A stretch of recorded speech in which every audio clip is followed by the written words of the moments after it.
Welcome to Designed for the Creative Mind, a podcast for interior designers and creative entrepreneurs to run their business with purpose, efficiency, and passion. Because while every design is different, the process should remain the same. Prepare yourself for some good conversations with amazing guests, a dash of Jesus, and a touch of the woo-woo, and probably a swear word or two. If you're ready to stop trading your time for money and enjoy your interior design business, you are in the right place. I'm your host, Michelle Lynn.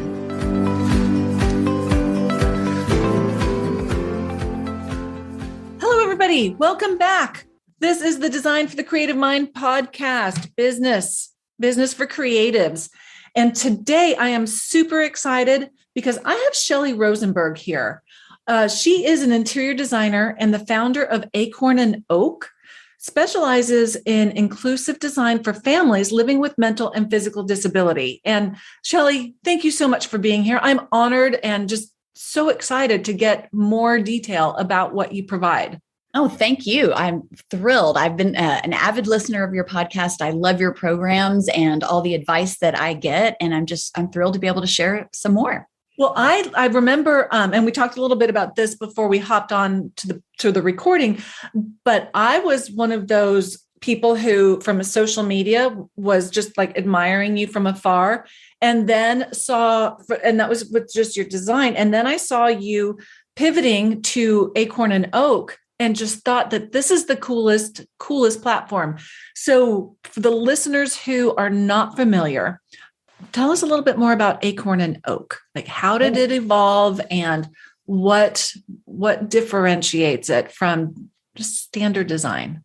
I would love to. Yeah. So I have three kids. My oldest is 23 now, 23, 20, and 9. And all three of my kids Holy moly. Yeah, big gap there. Both the girls had various special needs. They went to a school for dyslexia, dysgraphia, ADHD, various learning differences. And it was hard. And I just, over the years, sort of learned how to change their environment to best support their needs. They had a lot of sensory issues. They were, the oldest daughter had ADHD and needed a lot of stimulation. The middle one was diagnosed just a couple of years ago on the autism spectrum, and she needed very little stimulation. So without even knowing it, just in trying to raise my girls and help them be happy and productive and safe, I was constantly manipulating environments to try to make them more empowered. And then I remarried, and I have a son, Ronan, who is 9, and he has Down syndrome. So I realized that, okay, this is a walk of life for me. Wow. And obviously that brought in an entirely new realm of people and families and friends that I now have who have kids with much bigger needs and issues. And I felt with my design business for a while, there was a little bit of a disconnect until a lot of these other moms that I was growing closer to said, wait a minute, don't quit design, help us. We really need guidance on how to make our homes work better for us because we're already, exhausted and just having to put that extra energy into an already difficult job of raising children. Exactly. So you just did it naturally through your own home, and you were doing interior design as your career. Correct. But the two were not married. And that's where, correct me if I'm wrong, that's where Acorn Oak came to kind of. Yes, I just really felt like I wanted to pivot and work with families that were walking the walk that I was also doing. And I could see that this community was vastly underserved, and they're not seeking out a lot of help because honestly, they are living day to day, sometimes in and out of hospitals. I mean, interior design is just not at the top of their priority list. And they don't, until it's like brought to their attention and they can see how it affects their children. Yeah, it's not even a thing. It's just like, give me a couch where I can pass out and take a nap when I have. Exactly right. But a client that I've been working with over the past year recently called and said, we've been talking about moving a door and redoing a bathroom, and it's paramount now that we really begin because they had to call 911 and have an emergency crew come out and get their daughter this last week. And because of the way their home is configured, the EMS personnel couldn't even get the stretcher into the bedroom. Too many little sharp turns. And she's just like, this is just not going to work for us. I mean, like, we have to bite the bullet and do this. So I would love to start getting the word out to these families that there's so much preventative that we can do before you get to a crisis point that can support not only the kids that have special needs, but also the parents that are the caregivers that need that emotional support. Well, that, and just, it's almost like peace of mind, knowing that while things may go wrong, the things that you can control can be addressed. Yes. So the way this came about was truly organic. Do you know of anybody else who is in a similar niche? You know, I was listening to one of your past episodes with Ginger Curtis. Yes. And she was talking about how, you know, taking life's challenges and things you're dealing with personally often kind of illuminate a niche that you are interested in going into. Yes. And that really, that's how it happened for me. I just thought, you know, I'm dealing with this every day, and I've gotten better and better over the years. And I just realized this was something that I could really share with families. In addition to that, I realized, you know, this is something I could share with other designers too. Yeah. You know, I think that I just discovered that when I got your information, and I just think that is a freaking genius resource that, you know, for my team and I as designers wouldn't know where to start. Well, and you don't know what you don't know. I mean, I bring in experts all the time to help me, a feng shui expert, possibly to work on a space that energetically just doesn't feel right, and I'm not sure what's going on, or a lighting specialist, a stylist for photography. So I was thinking that, you know, unless you really have this life experience in particular, or have a fire in your belly for kids with disabilities, I mean, you're not going to become an expert in this field. And why would you? You may only have a handful of clients that ever need this kind of sensory exploration. But when you do, instead of having to spend time researching and learning, I'd love to become a resource where we could connect, have a consultation, and then you can take that information and. Yeah. And that's what I mean is, like, if I don't know anybody else who does that at all. I've been looking for someone to mentor, and honestly, I haven't found anyone. So I think I'm it, and I'm learning on the job, as they say. You know, I'm just learning every day. Every person, you could have 5 people with autism, and they're all going to present differently and have completely different needs. So some of it is just learning to quickly adapt to whatever the situation calls for, which makes it fun. Each and every client is a new puzzle. Right. And learning how to really listen and go from there. So for some of the listeners, they might be thinking, well, that's great. I'd love to call Shelly, but my clients are going to like her more than me. And they're going to want to hire, like, because unfortunately there's a mindset of scarcity so often, you know, for those individuals who are like, oh, sweet, Shelly would be a great tool. Well, kudos to you guys for that. But talk to the individuals who are threatened by your expertise. Okay. Yeah. I mean, I think that there are designers who keep their sources close to the vest, and they want to maintain an image that's cohesive, and that they are the figurehead of the business and they're the face. And I understand that. And I think it's not wrong. It's just one way of looking at the way you want your business to flow.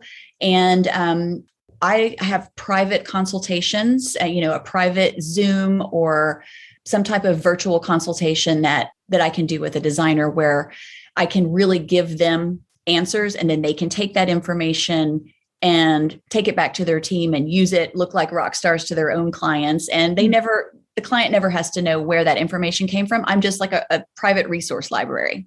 That's a great way to look at it. But on the other hand, you wouldn't hesitate to show up on site and walk through and get that information and just be an expert in that particular field. Yes. And, I think it is important to know where your strengths are and to soar with your strengths. I've had 20 years to do whole homes if that's what I really wanted to do. But honestly, what I love are the smaller projects. I mean, I'm still parenting a son with Down syndrome. He's 9. My plate is full in a lot of other areas.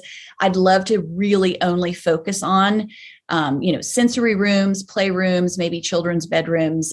I'm not looking to take over somebody else's whole house job. I kind of want to get in, do what I do best, make a difference for that family, and then move on to the next one. I love that. Yeah. And just for the record, I am a big advocate of community over competition. So absolutely. I just think that there's so much business for all of us, not to be threatened by individuals who can help elevate the solutions that we provide. So that's right. I'm working on a kitchen now, and you think the basics that go into a kitchen as a designer. But I tell you what, as I'm starting to talk to kitchen designers, wow, they're blowing my mind on so many things that I really hadn't considered. Yeah. Yeah. So think of it like that. And on the other hand, it's like if the client hires me and I need your help, the client is loyal to me because they know and trust me and my team. And you're just an additional individual as a tool to come in that's already known and trusted. Absolutely. So yeah. And if the client's going to be swept off their feet by just a quick visit, then they're not good clients to begin with. Yeah, I would agree with that. Absolutely. Yeah. Y'all, this podcast episode was made possible in part by Foyer, a lightning fast interior design software that creates photorealistic renderings. I'm not kidding. You can barely tell that it's not a real room. So why leave your beautiful designs up to the imagination of your client when you can show them what their space is going to look like? You will sign more clients and get more approvals with this software. It's powered by artificial intelligence, and I'll vouch for its ease because if I can do it, anybody can, because y'all know that my design team are the ones who do all the work. Find them in the show notes. So what types of things go into some solutions? Like what would be some examples? Because the first thing that I thought about was, is it just I take it back. So my first perception was just making things like ADA compliant and just kind of, right. whatever. I think that's what most people assume. But then I saw your house at Kips Bay, which was beautiful. And I thought, holy cow, look at how well this is married. The design was stunning. But then it's also very functional. What are some of the nuances that you bring to a design? Thank you. Great question. With the Kips Bay space, it was really about taking someone that was not mobile or verbal and empowering them through design to be as autonomous and independent as possible through smart home technology, which is just super cool. So that was a really neat experience. But in someone's typical residence, we are consistently bombarded, all of us, with constant stimulus. Yes. And when you have sensory integration issues, some people need more stimulation that have issues, and some people need less. There are constant stimuli, like I said, that are bombarding us. And I think sometimes you'll have a child melting down and we're assuming it's a behavioral thing or they're hungry, but there's so many other senses that are on high alert that we may not realize. So I'll go in and look at the lighting. A lot of times lighting is consistently irritating the nervous system, whether we realize it or not. If the lighting is fluorescent, if there's a flicker, if there's a humming sound within the light fixture itself, or if the light is too blue and not warm enough, like full spectrum light, simply changing light bulbs can sometimes make a really big difference with the way these children or people operate in their space. And then you compound that with what might be in the air that is irritating nasal passages. Certain people are very sensitive to smells. Imagine how many smells you have at the end of the day when your family all comes home from being at school or at work. You might have all kinds of cooking smells, banging of pots and pans, washer and dryer might be going, TV might be on in the background. I mean, we're being compounded. Oh, girl, that just stresses me out. Right. Just thinking about all of that. But we're so used to a big, full, loud cacophony.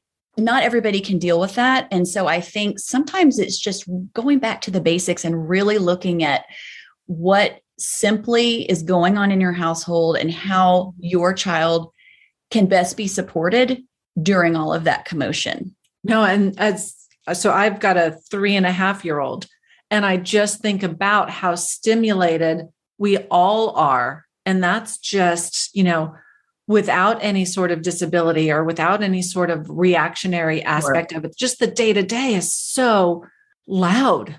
It is. And honestly, it sounds so simple, but just coming home and lowering the lighting, thinking about what noises are happening, making sure that, the air, the water, all these things are cleaned up and leveled out can make a huge difference.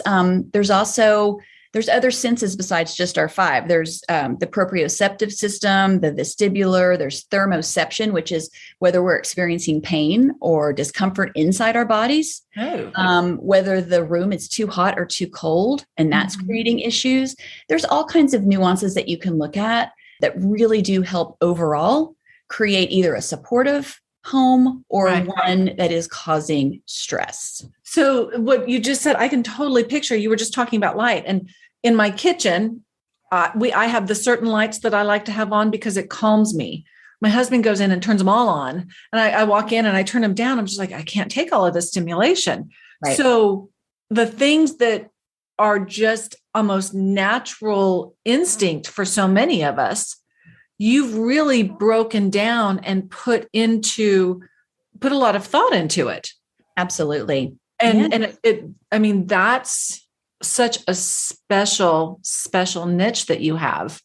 It's really fun. I mean, when you look at Arianna Huffington, who did the book on sleep, yes, at first blush, you're like, okay, well, everyone knows, duh, sleep is important. Right. But she really goes into why and what happens when we don't sleep well. And so all of these sensory design components go into whether we're sleeping, which makes a difference on whether our immune systems are strong or not, which then makes the difference on how well we are and how long we live. I mean, so you could, in essence, jump to an educated conclusion that if your sensory design is supporting you in a way that makes you healthier, then it's actually giving you a better, longer life. I mean, that's invaluable.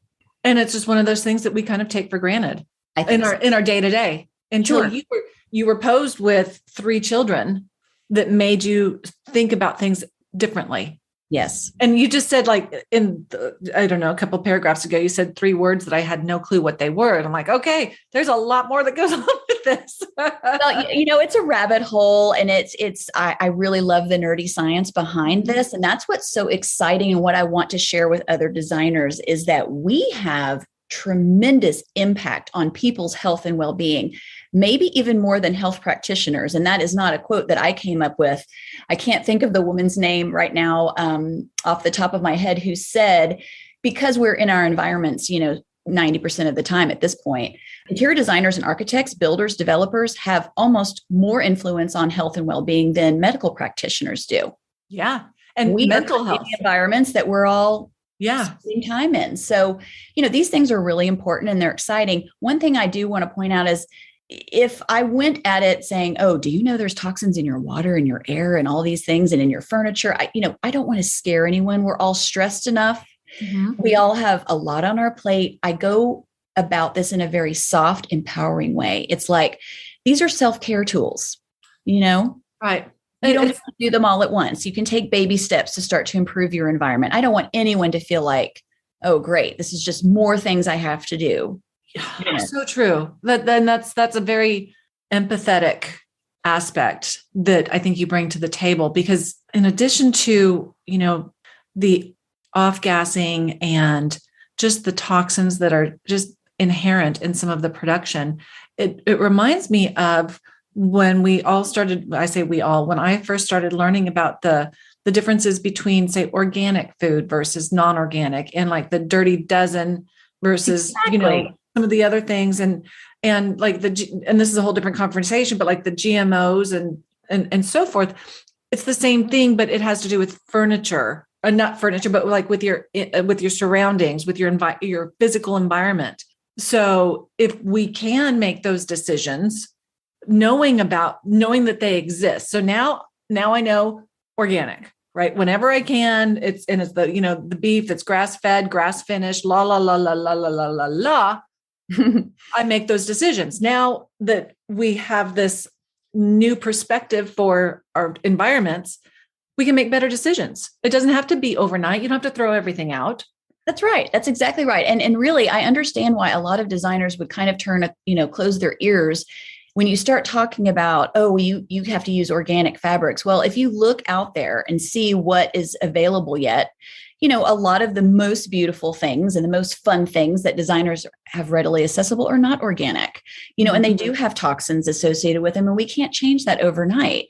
Right. So even I was thinking, does going low tox or more conscious in an environment then narrow down my choices to the point where design is not even fun anymore? I mean, that's not cool. But what I'm finding out is with this technology that's happening, Sherwin-Williams is doing a paint now, and I don't know the science behind it and how it works, but they say that this paint absorbs VOCs in the air. Yeah. Okay, great. Then you don't have to worry about the VOCs you're bringing in if this paint is helping remove it from your atmosphere. Same thing with air purifiers.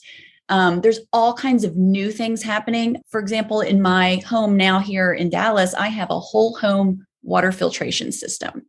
So not only is the water that I'm drinking cleaner, but when you're in a hot bathtub, just think about it. You're soaking, all your pores open up, you're soaking in whatever water is containing in that environment. And so for just a few dollars a day, all the water that comes into my home now is pre-cleaned. Amazing. It's just there's so many exciting things that you can do now. And these are the things that you've experienced and explored that you can bring now to other designers so that we don't have to go recreate the wheel. That's right. Now, how would you help individuals outside of the Dallas area? So I am trying to put together some ebooks and some live link lists of products that I love and have used and feel confident in. Also, I have a virtual consultation where, just like you and I are doing today, right, I can really sit and talk with somebody about what's going on in their life, what are their pain points, where do we want to start, and how do we feel that we can improve. I can't always solve a lot of these issues. But every once in a while, I'll say to a client, to a mom that's frustrated or upset, what if we could improve your situation by 25%? Oh yeah. I was That'd be worth it too. And they're like, are you kidding? 10%. Yeah. Just give me some kind of guidance and help, and let's work towards some solutions. And if that's enough, then let's go. Yeah. Cause that's what I'm thinking. I would totally feel comfortable if I had a client having her sitting on the Zoom with you, with me, and just collaborating on different ideas because you've already walked that path and experienced it. Yes. And I think that is such a value. Y'all that are listening, we're going to have Shelly's information in the show notes. You need to reach out to her if you have any clients that have some sort of, how would you describe it, Shelly? Is it? Well, honestly, psychological or physical disability is really where my hotspot is. However, what I've noticed is when you are consciously designing for anyone that has extra issues, of course, everybody in the family will benefit. And there are plenty of neurotypical people out there that have high anxiety or stress or trauma in their background. They can benefit as well. And in trying to gain more knowledge, most of my certifications are for people aging in place. There isn't even a certification out there to help children with disabilities. I'm literally sort of making this up as I go on evidence-based information that I'm gathering myself. But a lot of this does bleed over into adults that are aging because, as you know, they do regress and become a little more childlike or more sensitive. And honestly, they do become disabled. Their hearing, their sight, their balance, all of those things start to regress. And so a lot of what I do really does help older adults as well. That makes sense. Oh, interesting. That's a whole different twist.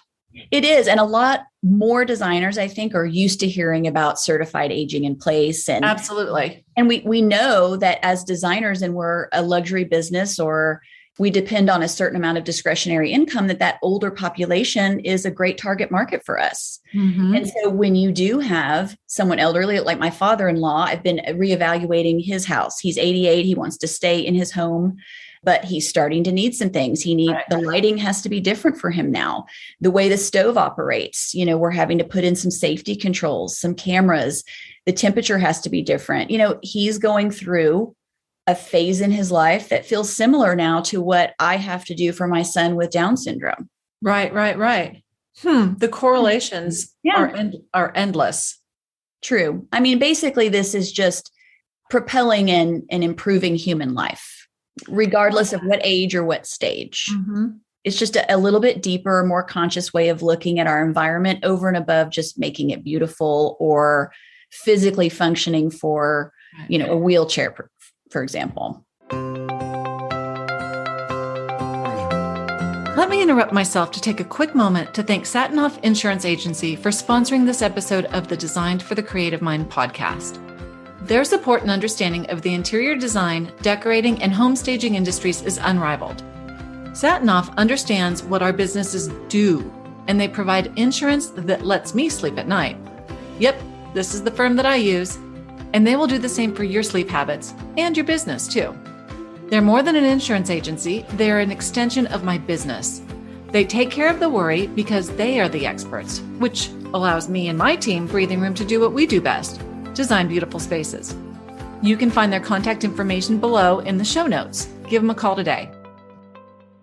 Well, one of my questions was going to be, why is your niche important? But I think that we've really hammered that in a variety of different directions. And I'm so intrigued. I'm glad you're here in Dallas. We're going to go have coffee or drinks soon. But one thing that really helped me solidify this decision was doing a keynote for Designers Today a few years back, and then also doing this Kips Bay experience, because every single guest that walked through my space at Kips Bay wanted to share with me a story about a cousin, a grandfather, an aunt, a sister that was blind when she was born. I mean, everyone can relate to loving and wanting to help someone that needs a little extra in their lives. And they just kept saying, oh, keep doing this. I never thought about this or that, or it feels so good to have this acknowledged, to really talk about this. We're all going to be disabled at some point. This is something that crosses all races, creeds, religions. It's people with disability are the largest minority in the world. And so as we're talking about diversity now, I think at some point it'll be time to talk about diversity again. The original ADA compliant laws are a great step in the right direction, but it's not near what needs to happen. Right. We've definitely advanced. So what would you just say? So you took your interior design business, just a standard practice, correct, and pivoted to really niche down on this. You actually created a separate business. I did. For this. What would you say to somebody who's considering it? Maybe it's not, with the passion of disabilities, but it's something else, but it is still very specific.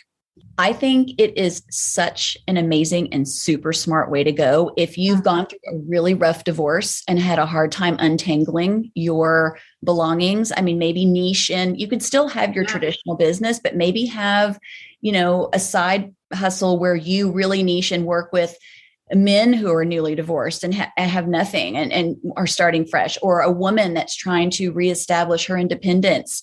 Maybe you work with people who have parents with dementia because you just went through 10 years of taking care of a father or mother.